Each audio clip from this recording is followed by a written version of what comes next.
AGO Plus.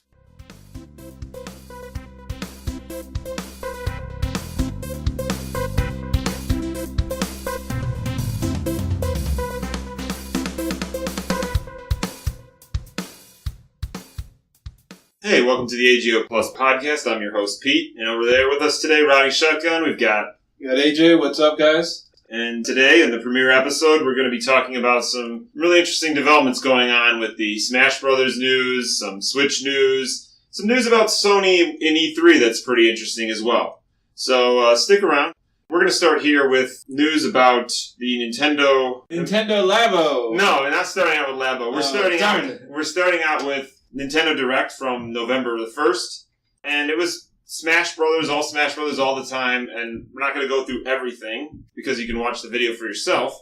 But I just want to talk about a few things that popped out, some things more interesting than others. They started off with Ken and Incineroar being announced. Ken from Street Fighter 2 and Incineroar from Pokemon Sun and Moon. And I don't know, what did you think about those characters, AJ? If you're a fan, I mean, most of the Street Fighter fans that are probably excited about Ken, Incineroar, I'm not as familiar with, so you maybe fill me in? No, it's just a fire-type Pokemon. It's a wrestling Pokemon, and it has this belt on it that the more you hurt it, the more powerful it gets, as I understand. So, I mean, how do you think that would add to the mix with...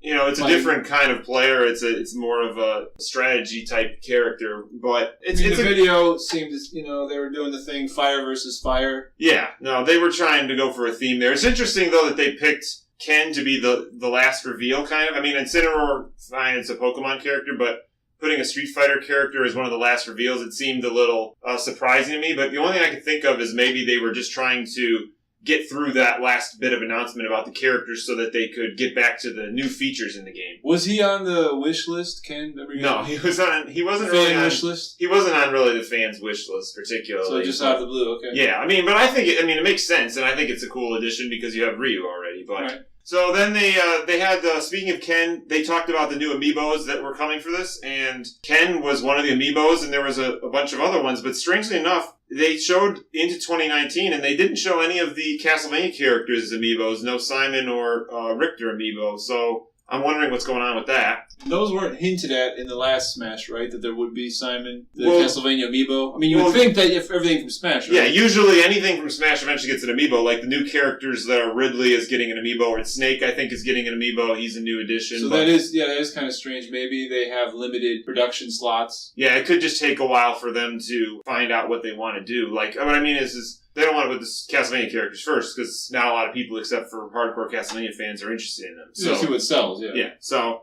there's that. They have a lot of...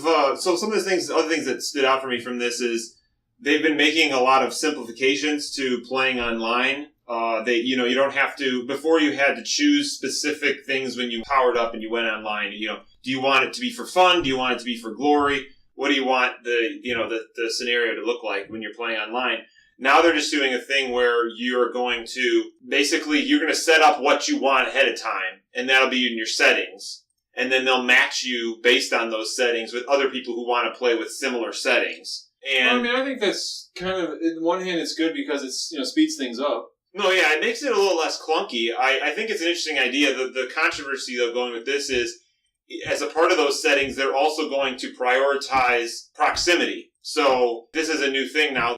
They're going to look for people that are closer to you for stability for the online, so that you get more stable matches and there's no breakups. But as a result of that, that means that you may not get matched up against somebody that has the same skill level as you, or you're going to be stuck with specific kind of groups in your territory more often than not. It won't be as diversified, I guess. Yeah, but like I said, we'll see how that goes. We'll see how controversial it is or isn't. But along those lines about making things simpler, they've added the ability to set like handicaps and stuff when you're playing against people now, so that you can make it so it's easier for you to fight against somebody who's more experienced. You set it up like just like golf or whatever. Yeah. So that's cool. And a lot of modes are returning, some aren't, but they've kind of created all these extra areas for them to be utilized. Like there's a tip menu, there's a shop where you can buy stuff. Like they've kind of added all these different ways to explore the game. The big news, though, from this was the Spirits mode. Well, one of the big news was the Spirits mode, which is this new mode where it's kind of going to turn Smash Brothers into a meta game like Pokemon, where you basically go and collect these spirits they basically look like stickers, which was a thing from one of the older Smash Brothers, but basically you can combine these characters, whether it's, Otacon or whoever from other franchises, into your character with different abilities, so you can kind of build up your character in different ways. And it just becomes this whole side game where they each have different attributes, just like Pokemon. So there's ones that are specialized in helping your attack. There's some that help your defense. Basically, it works on a triangle too, where if you have a spirit that has an attack attribute, that beats a spirit with a grab attribute. If you have a spirit with a grab attribute, that beats one with a shield attribute, and then the shield attribute beats the attack attribute. So it's just really technical, side game, game within a game that you can play. Yeah, I guess my question with that would be, would the casual fan be turned off by that? Is that going to add too many layers to the... Or is it just kind of extra? I think that it's extra because it doesn't seem like it plays into all the modes, or at least it can be sort of turned off. But I want to talk about that in a little bit, about what's going on with the complexity of Smash Brothers at this point. Okay. Some of the spirits, what Mr. Sakurai said was that he likes the idea of putting in a bunch of characters that he could never put into the game. He can't put in 1 million characters in the Smash Brothers. They're already pushing 70. He tried. Yeah, he certainly tried. They're pushing 70 plus now. So, for instance, if you were a Castlevania fan in here and you wanted more than Richter and Simon, they had Leon, Juiced, Medusa, all these different extra sticker characters. Well, not stickers. They're called spirits. And you can combine some of them and make them more powerful and trade them. It's just, like I said, it's this whole big elaborate game, which I thought was strange in some regards. It's kind of just kind of an adoption of crafting into the fighting genre. Yeah. And he just wanted it to be the ultimate fan crossover, he said, where you could have all these things. So, speaking of that, they brought in more assist trophies. They had Akira from Virtua Fighter, Yuri from Fatal Frame, Isaac from Golden Sun, and Springman from the ARMS series, as well as the Wily Capsule from Mega Man.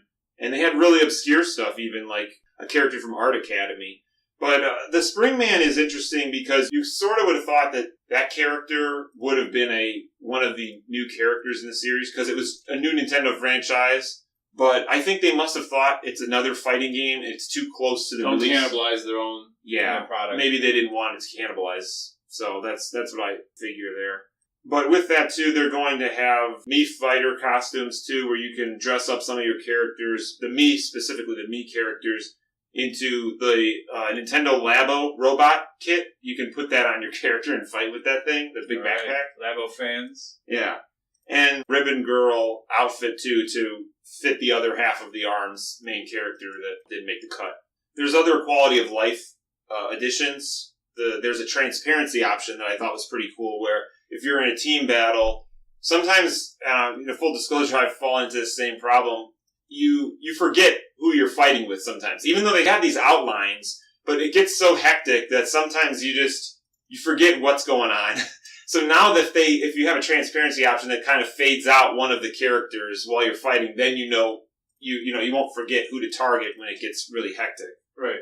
So I thought that was pretty neat. The strange addition was the voices are going to be they're doing 11 languages in this game that are voiced over. You can select anytime, and no matter what region you buy the game in, because they said basically they wanted it to be apparently this is super requested, and people wanted to be able to hear what the game sounded like in other languages. Well, that's pretty impressive. Yeah, so you can set it to whatever, and you can use that, I guess, as a sort of a helper. If you're learning some language, you can kind of learn while you're playing a video game. There's going to be 5 fighters that are going to be added as downloadable content.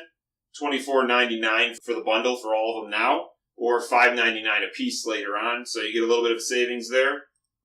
In addition to those 5, though, separate from them, there will be one other character, which is the Piranha Plant from Mario, the potted plant with a mouth. Right, I get you. And that's an actual fighter, and you get that if you pre-order the game. If you buy the Fighter's Pass that give you these 5 extra fighters as they are released over the course of the next year, you also get a costume for Xenoblade Chronicles 2's Rex, who also had a free downloadable content edition in Zelda Breath of the Wild a while back. So they're still pushing that, probably because the Torna, the Golden Country thing just came out, which was in a DLC for Switch. Then they went to, what they did next was they showed, the final thing was the adventure mode, which people have been wondering about, which is called World of Light. So they did this cinema scene where all Nintendo characters basically get defeated by sort of a super villain that controls all the master hands. Right, Thanos. Yeah, it was like Thanos.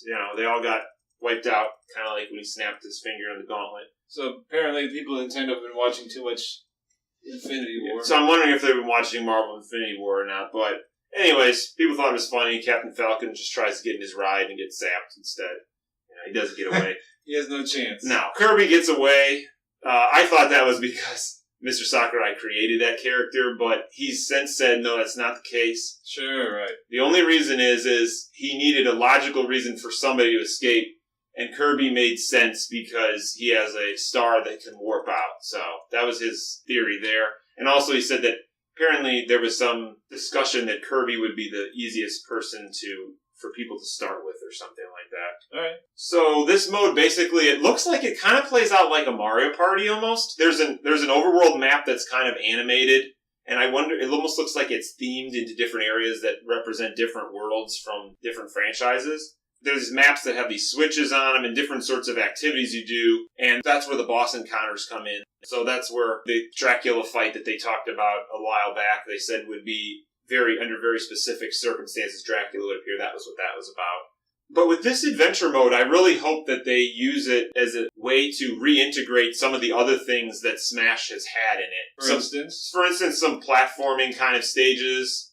Not like a whole entire thing like they had in Smash Bros. Brawl with Subspace Emissary, but more like what they had in Melee, where there were some stages where there was some platforming and minor enemies. And also, I really would want to see the return of the Break the Target segment, which makes you strategically use your characters to reach these targets and break them. Or even, there's another one called Board the Platforms, where you have to get your character over to some area with a platform and land on it. I think that those kind of things would really break up this map if it is going to be sort of a Mario Party thing, because then you don't just have you advancing from one piece of the map to the next fighting fighters. I mean, that works fine, it's cool, but Smash Brothers has traditionally been more than just a straight fighter, so I think that it would make sense for them to reintegrate some of these other elements in little small pieces on this map. Yeah, kind of a combination of legacy elements. Yeah. I think modernize them. I think that would be really cool. We'll see if they do that. They really haven't shown much of that mode because they wanted to keep it a secret. It did show that you would be earning spirits through exploring this map, and it's possible that some of the characters will be unlocked this way, but it's not clear yet. We shall see. Yeah. They also talked about, though, with speaking of characters, that the game starts with only 8 characters, the original 8 Smash Brothers characters when you boot it up. So you get Mario, Donkey Kong, Link, Samus, Yoshi, Kirby, Fox, and Pikachu. You're basically going to be sort of unlocking the whole history of Smash Brothers through this game. Now, that being said, Nintendo, like some people are worried that means they're going to be playing for a long time before they can play the character they want to play. But Nintendo's claimed that they think that you can get it within a few hours or something, is I believe what they said. So what setting though? Like the easiest, easy? Well, I don't know. Is that a setting thing? I don't know. That's what I'm wondering. I'm trying to figure. Does it ramp up like with your hardness? I'm trying to figure out how in the world, you could unlock all the. There's I think there's 74 or something thereabouts characters. I don't know how you would unlock that many characters that fast. The only thing I can think of is if the characters, you don't really have to go through entire modes to beat them, or to find them. Maybe you have to just play long enough to earn coins, and then you go into the shop they have to buy them. Because they said earlier that you can kind of forego, to earn some of the songs that you want in the game, you can go and buy them in the shop in the game. So they haven't really talked about the currency system in this completely, to my knowledge, but... All rupees. Yeah, all rupees. Either that or coins. No, but Smash coins, that's what they should do. That's what they're doing there. But I mean, the thing is there's these 5 extra characters that are going on that we have we don't know anything about. 5 extra characters. Mr. Sakurai says they've already been determined. They just have to finish them. So the fans are going to have no input at this point, even though people wanted to have input. And it's not clear who those people are going to be. There's been rumors. I thought there was a leak, wasn't there? There's been a lot of quote-unquote leaks. The rumors have been as, varied as Banjo-Kazooie being in there. I don't know if that's possible or not. The only reason I would suggest it's even possible is because Microsoft and Nintendo's relationship seems to have improved in recent years, especially with like the Fortnite deal that they did where they could do crossplay there and stuff like that. But what people really want is this character named Geno that's this wooden puppet from Super Mario RPG from the Super Nintendo, Legend of the Seven Stars. Okay. And there's been some talk sometimes. People said Mach Rider might be coming in, which is an old character that was a motorbike character in a Mad Max world. But I'm not really sure how that would integrate. Like, how would you fight with a... I imagine... guy just comes off the bike, yeah, he rides in, slides in, and then he comes on, and then he starts fighting? Yeah, I think so. Just like Captain Falcon, he comes in on his little, like, flying car, and then he hops basically on just have a Mad Max fighter in Smash. Yeah, okay.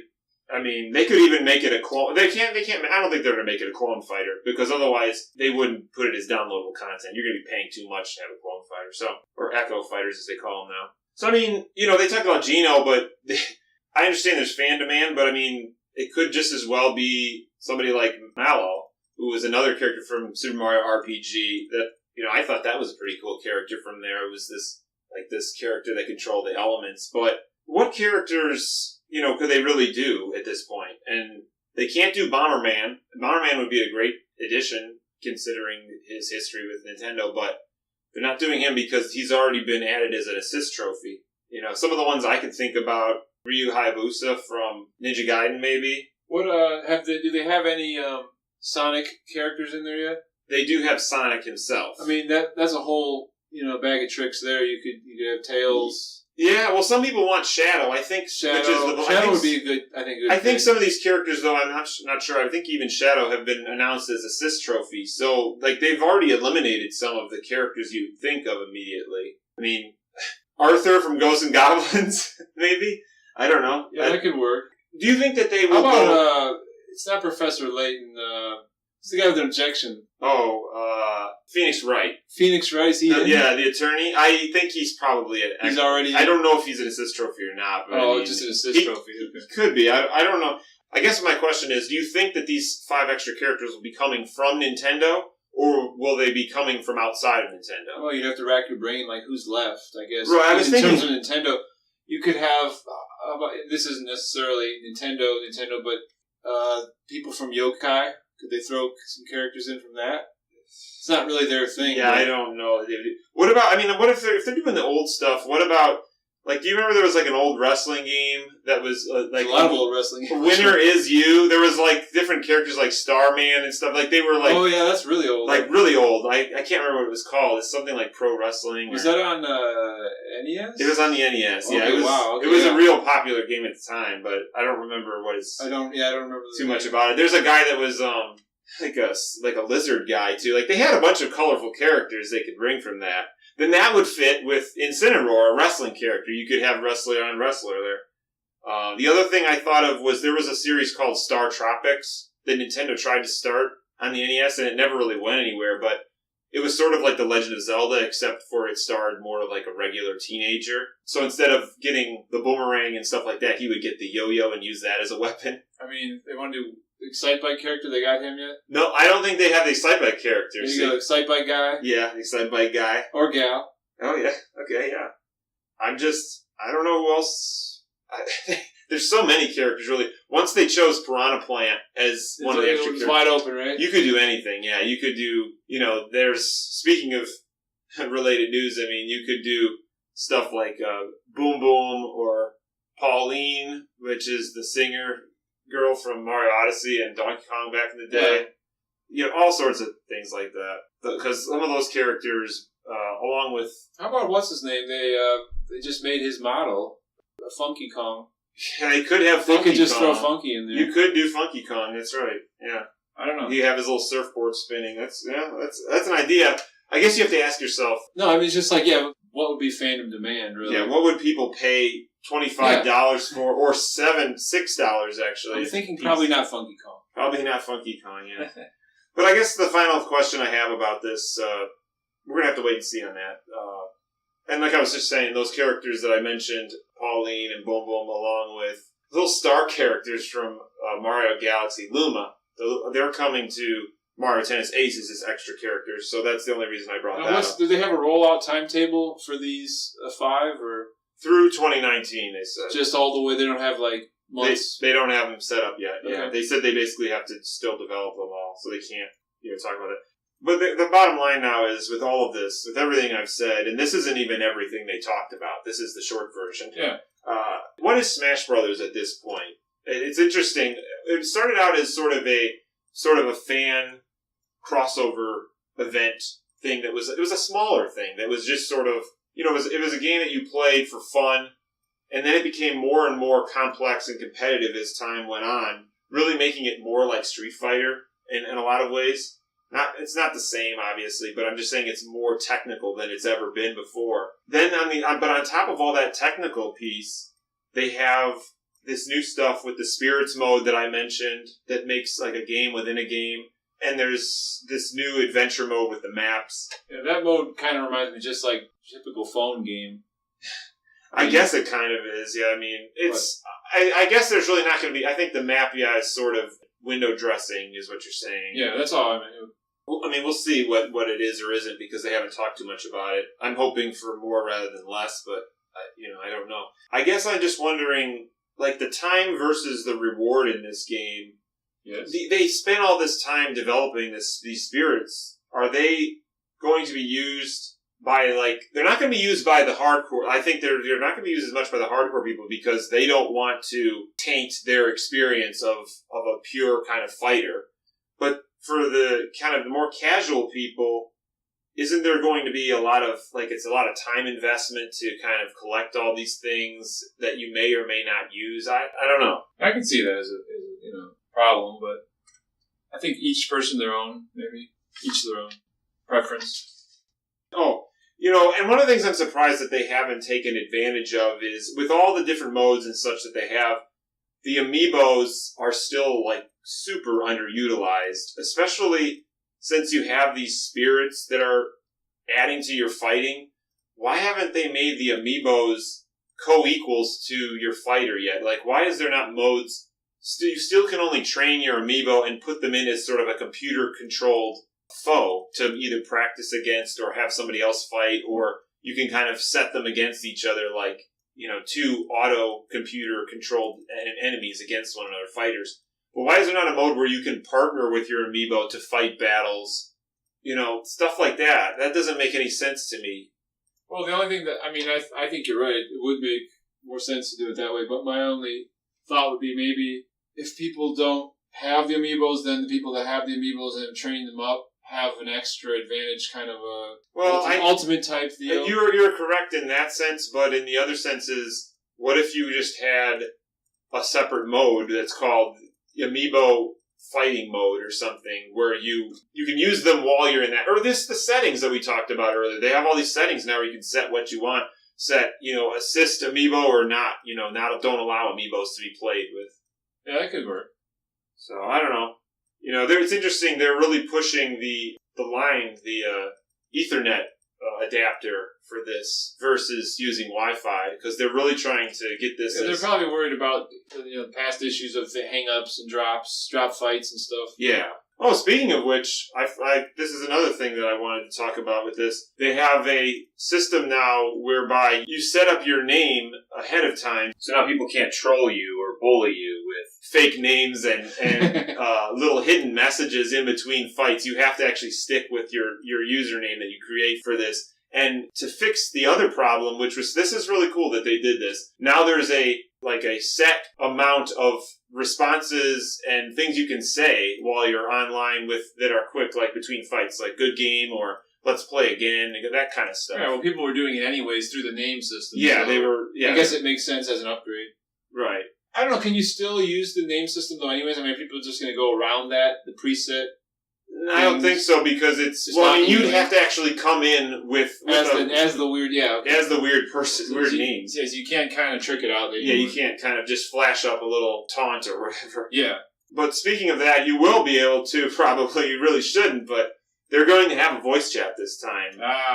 But it's not. I don't think it's going to be there on launch. They said that there's an app that they're developing called Smash World that's going to come out in 2019. And the main thing of this app is that you can share your battles and videos of your battles with people, or your photos of your battles, or you can also do like a spectator mode where other people can watch, but also going to have the voice chat addition to that. So it's going to link to the phone. That solves a problem that a lot of people have had with... No, I mean, yeah, people have been using other methods, and I think that's going to streamline the integration of it. Right. I mean, obviously it's not as streamlined as if you could just do it through the system, so I'm sure some people are still going to be upset, but a lot of people are going to be using their phones for different things anyways, so, it makes sense. It's kind of a good half measure. It's like a compromise. Yeah, temporary compromise, I guess. Yeah. So, moving on, there was a Reggie sighting. Oh.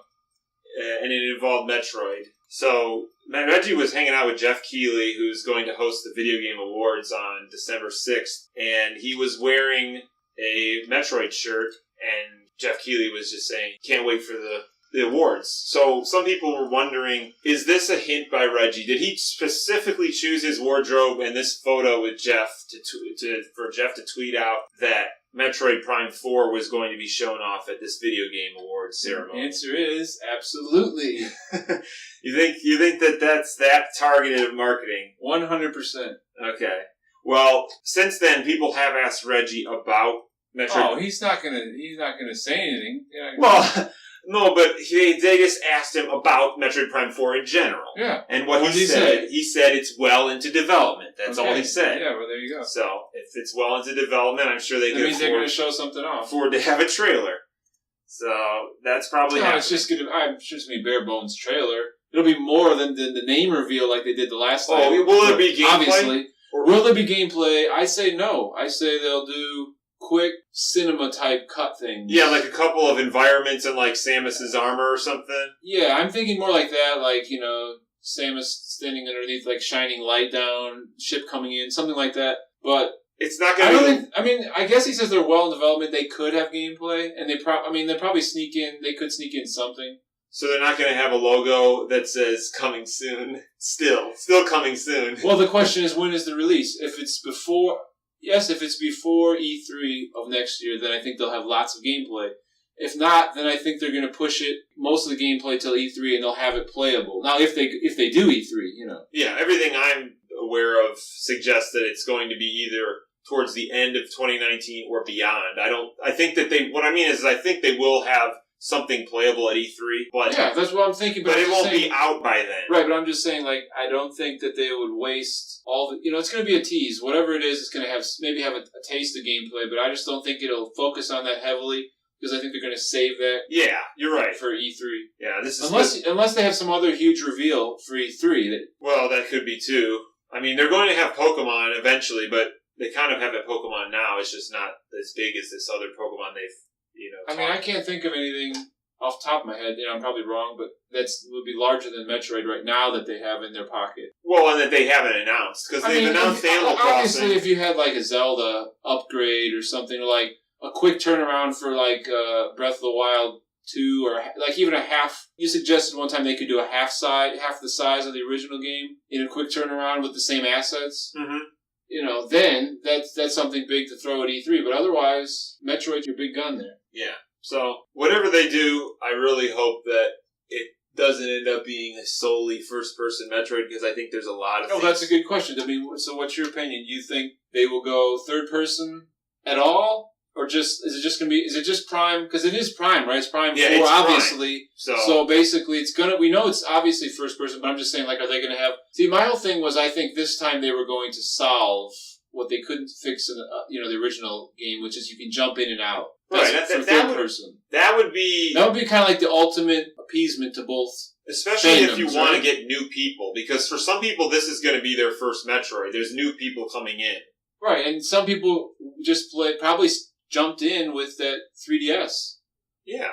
Which is the third person. Well, yeah, it was but it was 2D, but it was third person though, yeah. That's what I'm trying to say. So maybe they would have to kind of, bring those people in, and this would be a way to... I'm just thinking... Well, especially after doing Breath of the Wild and Mario Odyssey in third person. I mean, Zelda has first-person options in it, but it's still a third-person game. I really think that they need to do something like that with Metroid Prime to maximize its sales, because if you look at the Metroid series, despite all the fanfare around it, it hasn't consistently sold well.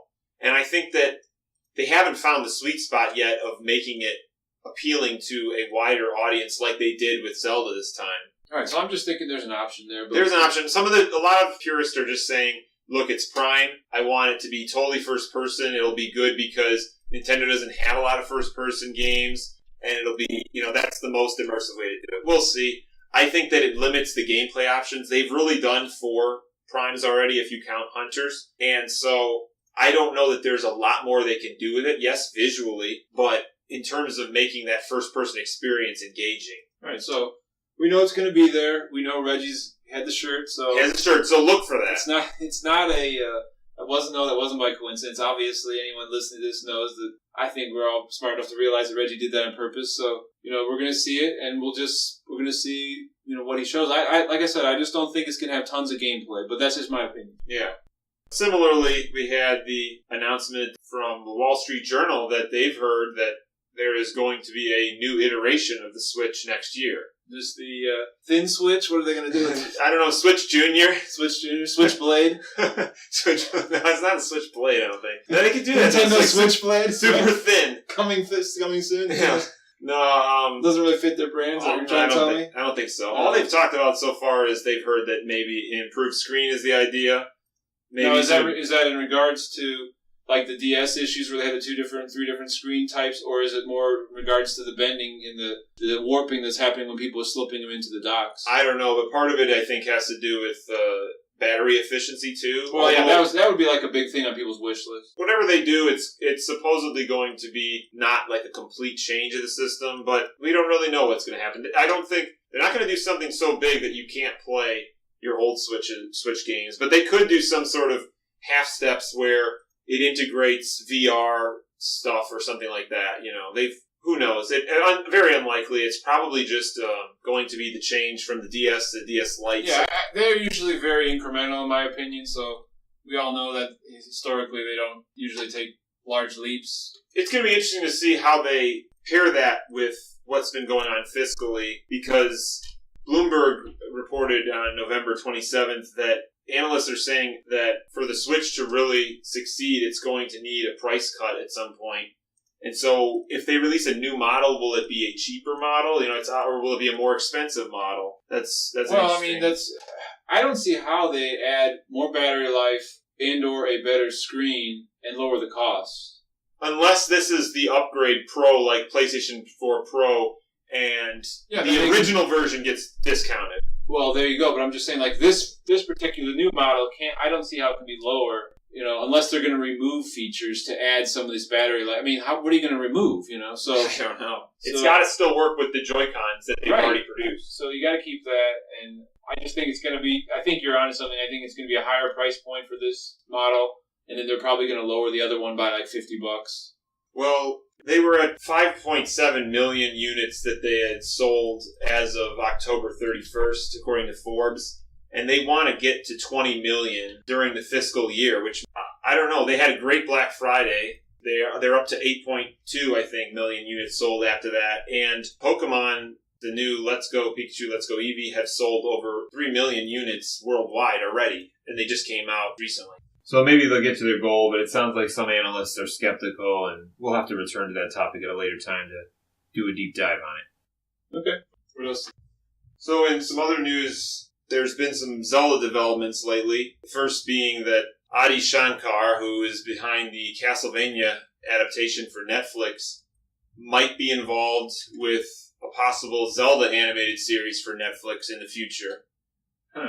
Which is a rather strange thing, but because he just announced that he's doing a Devil May Cry animated series, I wonder if the Zelda rumor was not true. Now, the Devil May Cry would be based, I guess, on the new game. I'm thinking that's the direction they would go, or would they go back through the canon? I think that he wants to go back through the canon because that anime series that came out back in the earlier 2000s, I don't remember when that was, but that one just made its own stories up. Okay, but I'm just saying, like, it just seems out of time and space now. I mean, if it was tied to the game, I would see a connection. The only connection I see is that he's doing horror-type situation with Castlevania, but, unless he must have a passion for the original games then. Yeah, and I think he must. I mean, there's no sales numbers that would back that up. Like, why would you do it at this time? he must have figured they did good with Castlevania, and it's a similar-ish kind of series thematically that maybe he could do something with it. It could be that, I don't know if he talked to Capcom or if Capcom came to him, but Capcom is working on a new Devil May Cry for release very early next year. Maybe they feel like they're going to be building some momentum for the future of that franchise, because they're really trying to rebirth that franchise right now. Yeah, with the one we saw with the trailer, I mean, the trailer didn't... I mean, I don't know if you could build a series around it, but like you're saying, I guess it would just make more sense to restart it with... But then to me, that seems like two opposite messages. On the one hand, you're promoting the original canon, but with the new game, you're saying, no, that's over. We're going in a new direction. Well, no, the new game is actually continuing the old canon. It's coming back. I know they say that, but when you look at it, it doesn't seem to match to me.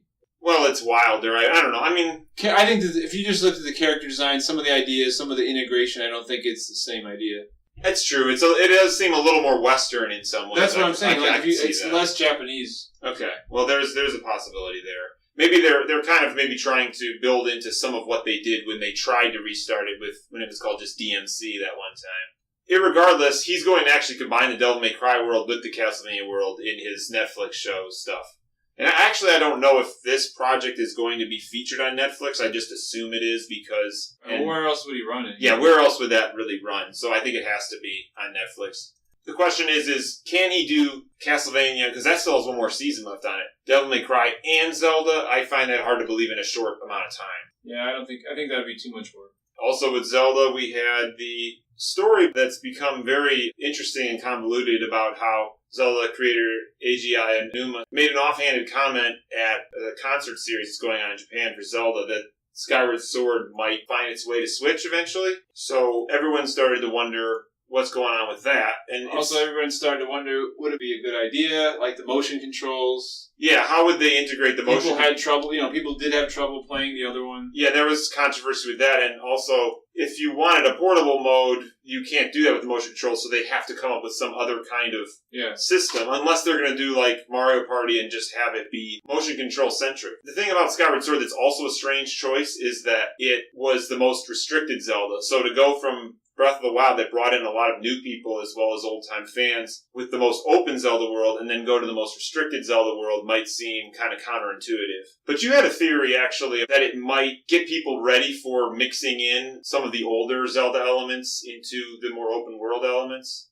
Yeah, I mean, you could, if they were too overwhelmed, I guess, by Breath of the Wild, and then you bring in some of the elements that like some of the stuff they left out of Breath of the Wild, like, the dungeons and things like that. Yeah, you get the dungeons and the items and kind of the more structured concepts. You get an item and use it for a specific thing as opposed to, the way they set up with Breath of the Wild where it was open. Yeah, it was more of a Swiss Army knife kind of thing. That could be an idea. Then you would kind of train people that Breath of the Wild is where we're heading with this, but we want to reintegrate the old Zelda, so here's some pieces of the Zelda in a very... Plus, I mean, the thing is, too, unless you're talking about a major upgrade, which some people would suggest you were with the controls, especially with the portable mode, I guess that would be a major, like, how would you figure that out? But you got most of that content's done. So if you're looking to, satiate Zelda fans now, you got content ready. Right. And I think that their thing is Skyward Sword is the only Zelda game that hasn't been remastered to some extent. Now, I know Ocarina of Time and Majora's Mask were only remastered up to a 3DS level, so those could still be redone again to look full HD. But I think in terms of what Nintendo's priorities are, they're probably thinking that's the one that hasn't had a remaster yet at all. So let's take that and use that as a marketing push.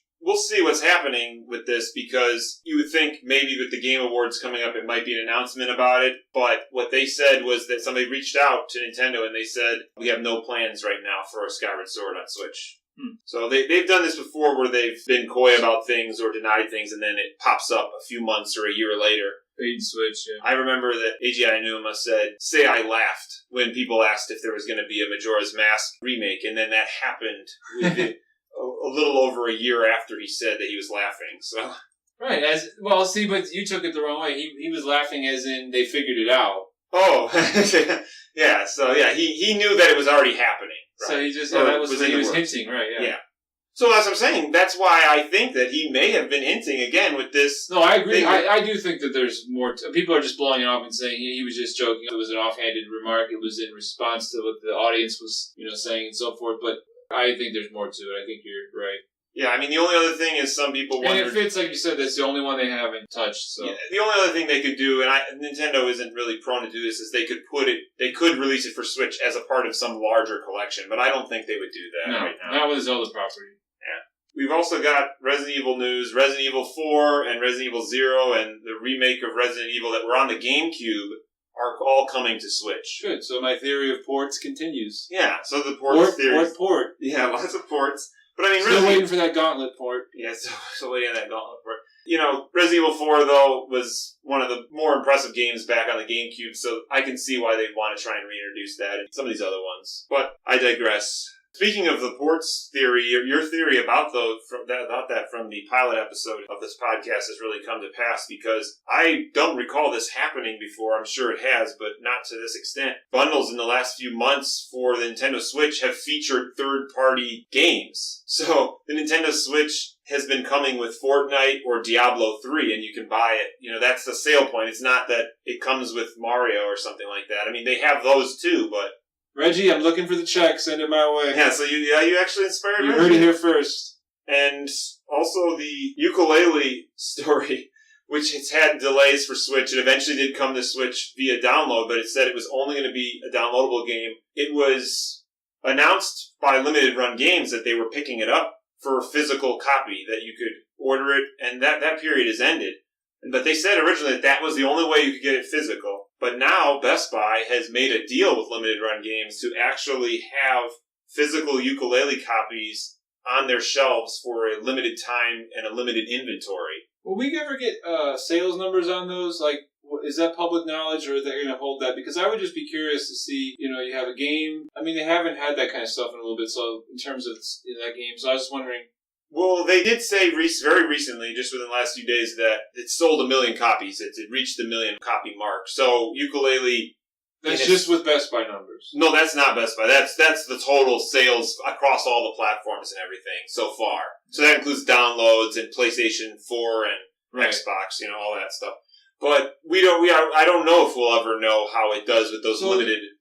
How did this go down? This was appeasing Best Buy executives? Did they ask for this? Apparently Best Buy, came to them This is so weird. They specifically wanted Yooka-Laylee. They also are going to do one other title, Golf Story, and I don't know if they're doing any other ones, that are these limited run kind of indie games that have some cult following or... it's strange because Yooka-Laylee has been a title that has been divisive among various people. Yeah, like with Yooka-Laylee, it's like you said, it's people who've been divided. It's like, I don't understand. Unless the guy was like a complete fanboy from back in the day with like Banjo-Kazooie or something. The only thing I can think of is that they must see their sales of Mario Odyssey, and whoever's in charge, like you're saying, of the analytics or something, said, I can see we could maybe push Yooka-Laylee as a Mario Odyssey type thing, and it didn't reach its sales potential because it wasn't on Switch as a physical thing you could just get in the store. And that's I'm not bashing the game because I haven't played it, and it looks, if you like the Banjo experience, I think that it probably is pretty close. I heard there's some structure differences that people are complaining about, so I can't really speak to the game itself. It's just talking about the decision to bring that particular game as, into the store like that, and hasn't been on disc. I find that odd, but... I would be curious, maybe they must know from their inventory how many copies they sold on other consoles in a physical form. And maybe they did some matching to what they sell generally on Switch games. And what they think this particular genre of a Switch game might sell, or has sold. And so they may have thought, look, this is to our benefit. All right. And maybe they're just looking for something else to drive sales and bring people in, because Best Buy is really looking right now to revamp its stores. All right. It's an interesting development for sure, but some people obviously are going to feel cheated by this because they were told that they would only be able to own the physical version if they ordered it during that limited time. And now there's another sort of limited time thing that's popped up. So I don't know if there's going to be some sour grapes. But one thing that Limited Run Games said is that they're going to have different covers for the version that people ordered online versus the version that's going to be in Best Buy stores. And that if you ordered the version online and you still want the cover that's different from the Best Buy store, you'll be able to send away to buy that online in the future. Okay. So you have alternate covers. And one other development with this Yooka-Laylee, it's still happening, still being developed. And they're working on the stretch goals and the 64-bit tonic, which is a in-game item that's going to make everything look like de-resed and more like what was less polygons. Yeah, that's right. Less polygons, more like the Nintendo 64. That is well underway, and they've shown trailers for that. And as it's actually looking pretty good for what it is. And also, they've started working on the commentary track for the game, which is another stretch goal.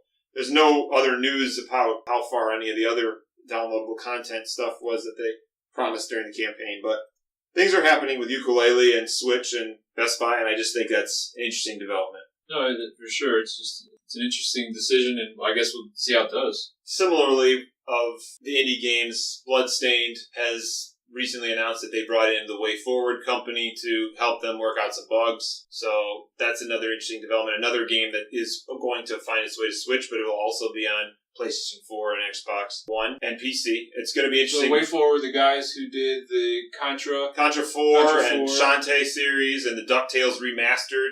So they're really skilled in 2D games. So do you think that's why they were brought in? It's they claim that it's mostly about bugs and stuff. So I guess that their expertise might be helpful, maybe to help kind of debug it. Yeah, debug it, do some quality assurance on it. But I hope that it turns out that they also are helping with the structure of the classic mode. That was one of the stretch goals, which will restructure the Metroidvania style of Bloodstained into more of a classicvania, Castlevania style game. Okay. So we'll see how that goes. And so we're going to finish this off then with the Sony news, which is that Sony said that they're going to skip E3 this year. Well, and by this year, I mean 2019, in the coming year. Yeah. It's not a huge surprise. It is on the one hand. It was last year when they did the famous opening with the... Well, last June, technically. June 2018. Was it guitar pick? Yeah, it was the picker on the guitar. In terms of the decision not to do it, I think it's just the way things are going. More companies. Nintendo led the way, as they do with a lot of, with their hardware and stuff, and then people copy it. And I think this is the same thing with this. They're seeing that Nintendo is being able to reach people better through their directs. They're controlling the controlling messaging. The message. They control, the dynamics, the acoustic, everything, the whole production. Yeah, nothing goes. There's no delays. Right. Yeah, and then I think it's a cost thing. It's just like it's probably obviously it's a lot cheaper than renting out these places and doing all these different giant showpieces and stuff. You can just control your message. You can film and do it timing wise too. You can do it in increments. You can so it's just a whole. I think it's about control and about money. Yeah, and I think it's just a thing where the industry is going to follow Nintendo's lead. Yeah, I think that you're right. A lot of companies have started to do off-site events, but it doesn't. Sony said that they haven't really detailed what their plans are to do instead of the Sony event, but it may not even be physical at all. There may just be completely online kind of thing. I mean, I think that makes the most sense given what everybody else, what people are evolving towards with these events. So, I mean, they've kind of gotten themselves into a tough position too. I think one of the reasons is they're kind of stuck right between the PlayStation 4 and PlayStation 5 development. Right. And a lot of the games that they've been talking about the last couple E3s are really... They're not out. Some of them are not out. Like, Spider-Man finally came out, but Days Gone is not out. Ghost of Tsushima is not out. The Last of Us 2 is not out. There's a couple other games like that they've been showing these games, talking about these games. Don't forget about Death Stranding. Oh yeah, there's Death Stranding with Hideo Kojima. They could keep teasing these things, but at what point do you actually kind of shoot yourself in the foot? Right. So I think that they're probably going to do, like you said, something more limited and controlled so that they get the maximum amount of effect out of these games that they can get at this point. So it's not totally surprising. It's just surprising in the sense of the history of E3, these big events and everything. But yeah, I think that's the real thing. You have to wonder what it means for E3 as an idea. Yeah, I mean, there was a time actually where E3 has gone through a lot of iterations. It's the time where it was closed off to the public and all sorts of different things. So we're going to see what happens with this. Anything else? No, that's it for this show. And so, let us know what you think about these different things. And let us know what you want to hear us discuss. We've got some anime topics in the pipeline, and it sounds like there's going to be a fair amount of news broken December 6th at the Game Awards. Thanks for listening, and have a good one. Yeah, later.